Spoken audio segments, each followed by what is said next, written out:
Think your garden is winding down in September?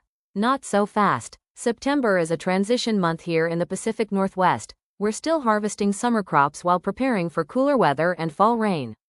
And stay to the end for a September garden guide you can screenshot and save. September is when we start doing a little of both. We're still caring for the summer garden, but we're also making small changes for the season ahead. First, keep harvesting. September can still give us plenty from the summer garden, so pick vegetables as they're ready instead of waiting for everything at once. Regular harvesting also helps keep productive plants producing. As fall rains begin, we may not need to water as often as we did during summer. Before you turn on the hose, check the soil first. And as the soil stays wetter, good drainage becomes even more important. Don't stop checking for garden problems just because summer is ending. Slugs, pests, and late-season disease can still show up. A quick look under the leaves can help you catch problems before they get bigger. We're not finished yet. These last 3 are about preparing your garden for the season ahead, and stay to the end for your September garden guide to screenshot and save. Don't feel like you need to clean everything up just because September has arrived.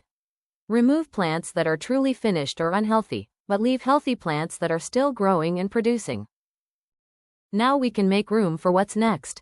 Clear away what's truly finished, then use that space for cool season crops like spinach, leafy greens, and radishes. Your exact planting window will depend on where you live, so check locally before you plant. And if a bed is finished for the season, think about the soil before you walk away from it. Add healthy organic matter, and where appropriate, consider an overwintering cover crop to help protect the soil through the wet months. Here's your September garden guide. It's a simple reference you can use throughout the month to remember what to plant, what to watch for, and what to do as the garden transitions into fall. If you'd like to keep it handy, go ahead and pause the video here to take a screenshot before we continue.